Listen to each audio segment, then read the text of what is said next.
नमस्कार दोस्तों, स्वागत है आपका हिंदी नॉलेज शो में। तो दोस्तों, अब से करीबन 4 से 5 महीने पहले मैंने आपको एक वीडियो बनाकर बताया था जब अमेरिका ने चीन के खिलाफ कोल्ड वॉर ऑफिशियली एक तरीके से स्टार्ट कर दी थी। क्योंकि जब अमेरिका को ये डर लगने लगा था, कोरोना वायरस से पहले की बात कर रहा हूँ मैं, अमेरिका को डर ये था कि चीन कहीं आर्थिक और सैन्य रूप से उसके आगे ना निकल जाए। इसलिए अमेरिका ने अपना सबसे पुराना पैंतरा चला था उस समय, वो था कोल्ड वॉर का, जिसके तहत दुनिया भर में चीन को बदनाम कर देना और साथ ही उसे अलग थलग कर देना। और ये बहुत ही कारगर तरीका था अमेरिका का, और इसे पहले भी वो आजमा चुका था और अब तक ये लगभग कामयाब होता दिख रहा है। जी हाँ, अभी भी, क्योंकि दुनिया भर में आप देखें तो चीन अलग थलग पड़ चुका है काफ़ी हद तक। दुनिया में सबसे अलोकप्रिय देश के तौर पर उभर रहा है इस समय चीन। और शी जिनपिंग को तो कई जगह हिटलर भी कहा जा रहा है, यानी कि हिटलर का जो पीछे का नाम है वो शी के आगे लगा देना है चीनी जो राष्ट्रपति है उनके सामने, यानी कि उन्हें हिटलर की तरह बताया जा रहा है। अमेरिका उन्हें तरह तरीके से बदनाम कर रहा है, चाहे वो शिनजियान में हो रहे हो लगातार कत्लेआम हो, उसको लेकर भी उन्हें जो कंसंट्रेशन कैंप में रखा जाता है इसको लेकर भी, यानी कि जो अपनी स्ट्रेटजी थी अमेरिका उसमें कामयाब होता दिख रहा है, सीधे सीधे मैं कहना चाहूँगा। लेकिन अब स्थिति ये है कि आने वाला election Joe Biden versus Donald Trump है, और उसमें इस समय के जो पोल्स हैं वो ये दिखा रहे हैं कि जो बाइडेन बहुत ज़्यादा आगे हैं। जी, अब से कुछ महीने पहले वो दिखा रहे थे कि थोड़ा सा बाइडेन को एज था, लेकिन अब वो बहुत ज़्यादा बढ़ चुका है। और कहा तो ये तक जा रहा है कि अगर डोनाल्ड ट्रंप जीतते हैं तो अमेरिकी इतिहास में ये बहुत बड़ा चमत्कार ही होगा।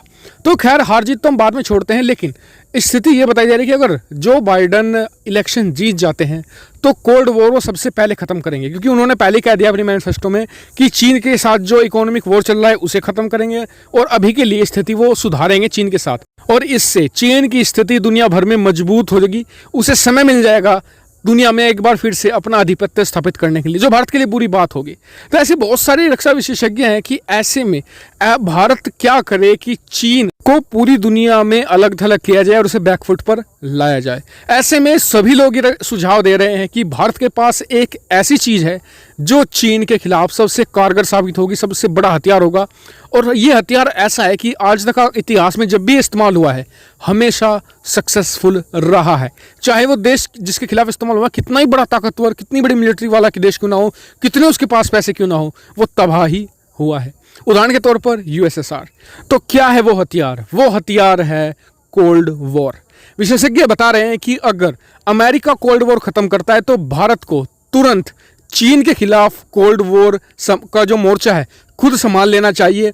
और भारत को सपोर्ट भी है, भारत को सपोर्ट है पूरे यूरोप का। इस समय दुनिया भर में जितने भी लोकतांत्रिक देश है सब भारत के साथ खड़े हैं, यानी कि भारत को अब देर नहीं करनी चाहिए। भारत को इलेक्शन से पहले ही, यानी अगले महीने से पहले ही कोल्ड वॉर की कमान अपने हाथ में लेनी चाहिए। लेकिन इसमें सबसे बड़ी बाधा भारत खुद है। क्यों? आपने देखा होगा कि भारतीय जिस तरीके से चीन भारत के खिलाफ लगातार बयानबाजी कर रहा है, अपने जो लगातार प्यादे हैं जैसे कि तुर्की हो गया, पाकिस्तान हो गया, इनके जरिए भारत को यूएन में बदनाम करवा रहा है, भारत उसके जवाब में चुप बैठा है। सिर्फ प्रधानमंत्री मोदी के अलावा ना तो भारत का कोई मंत्री ना कोई डिप्लोमेट चीन के खिलाफ कुछ ऐसा बोलता है जिससे कि पूरी दुनिया में न्यूज़ बने।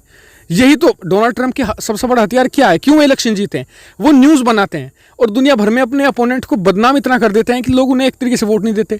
इसी तरीके से भारत को भी करना होगा। भारत को चीन को इस हद तक बदनाम करना होगा कि पूरी दुनिया में चीन अलग थलग पड़ जाए, जिस तरीके से सोवियत यूनियन को अमेरिका ने किया था। अमेरिका ने कोल्ड वॉर के दौरान जो चीज़ सबसे ज़्यादा इस्तेमाल की थी वो था प्रोपेगेंडा, जो उसने यूएसएसआर के खिलाफ इतनी मजबूती से चलाया था कि पूरी दुनिया ने मान लिया था कि यूएसएसआर से बड़ा कोई हत्यारा नहीं है।